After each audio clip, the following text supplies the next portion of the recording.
All right, what's up, guys? Scott here with Northwest Preppers. So if you watched my last video, it was just a real quick video about the items that was in my backpack. So my EDC backpack, everyday carry. I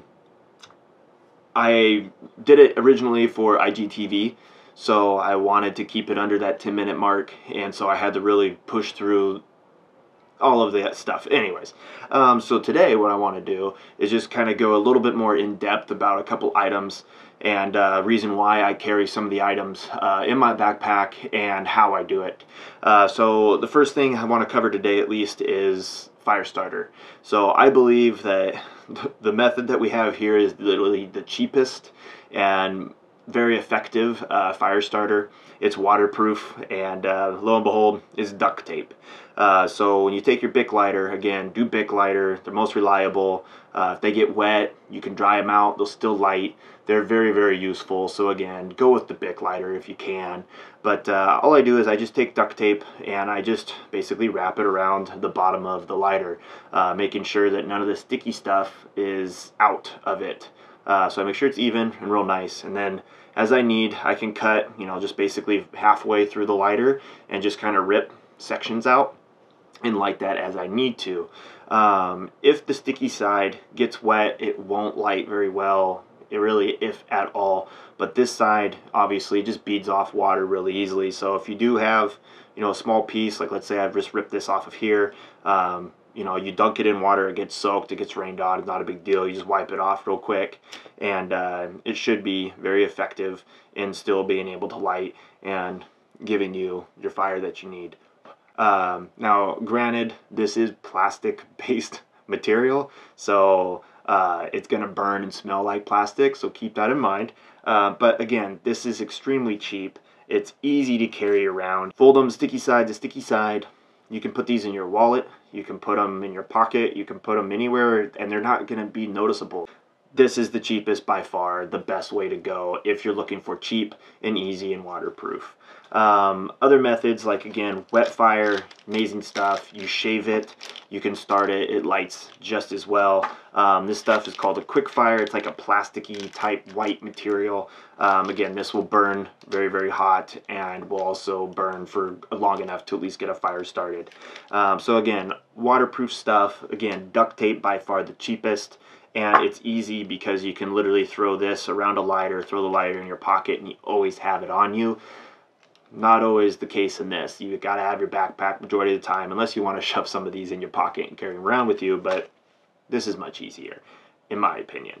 Another thing I do that's just real quick and easy, this is a gum container, and once the gum was out, or I just take all the gum out, I can use this. It's a hard container.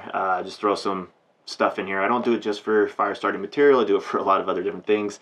Very, very handy, pretty cool. Anyways, quick tip. So pushing off of that whole idea of fire, let's get into the philosophy of why we're carrying these, or the theory, I should say, of why we are carrying fire starting material to begin with. Now, me having an EDC bag, it's basically a get home bag. So if I'm at work and I'm needing to get home after a huge event happens, in our case in the Pacific Northwest, it would be an earthquake, I have a couple days to get myself home. So in that time frame, not a lot is going to happen within 2 days. You're still going to have police and fire still running around. They're going to be overloaded, but they'll at least still be around. There'll be some sense of structure still there for the last couple of days, or the first couple of days, I'm sorry. And it's not going to be until that day 3, day 4, people start running out of food, the panic stuff. That's when everything's going to kind of start to blow up. So keep in mind that the bag that I've created is really just for the first couple of days. Starting a fire in an urban setting is probably not the most practical. So this is great by far if you want to start a fire, have it on you just in case, you never know. But that's why I have this here. I really want to push on why having a stove is very, very important. People think I'm crazy for carrying a stove around in my backpack anyways, but they can think I'm crazy. That's all right. I'm okay with that, because if it happens and I'm trying to get home to my family, and this thing is a lifeline for me. It's heating up water for me at night if I have to stay overnight anywhere out in the elements. This is going to keep me warm. It's going to cook my food. It's going to keep me awake because of the coffee that I need to have. This is just going to be so, I mean, this is just important. I can't emphasize that enough. The problem with this is people can smell fire, they can see fire, and then it ruins your night vision. If you're staring at the fire after starting something, people are going to notice it. And granted, you're going to be finding fire starting material in an urban setting or in the middle of a city. Yeah, you can do it. You can find the vegetation. You can make it happen.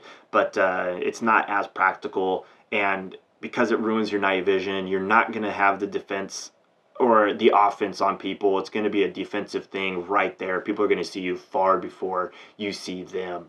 Whereas a stove, it's much more concealable. You can kind of get in a nook, kind of get somewhere, kind of tuck in real close, and you can start this up. It's going to be a little loud, so if anybody does get close to you, but majority of the time you'll hear them before they hear this.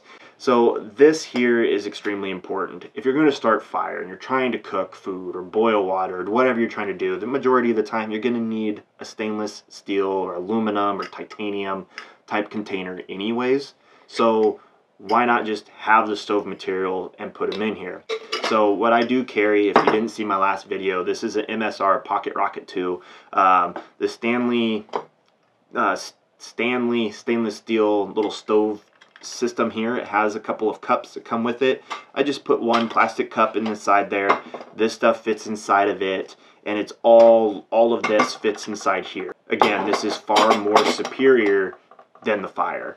So that was really all I wanted to do. I really wanted to push to you guys that if you are debating on putting a bag together, already have one together, and you're really relying on just the fire aspect of it, depending on where you live, especially if you're in a like Seattle, Bellevue, Everett, here in the Pacific Northwest, we have a lot of big cities, and that's the area that we live in. This isn't as practical as something like this would be. So really keep that in mind. That's all I want to drive home for you guys. I hope you guys enjoyed this video. Please, if you disliked the video, comment on why you disliked the video. I really want to know why, so I can get better at making these. And again, thanks for watching, and we'll catch you guys on the next video.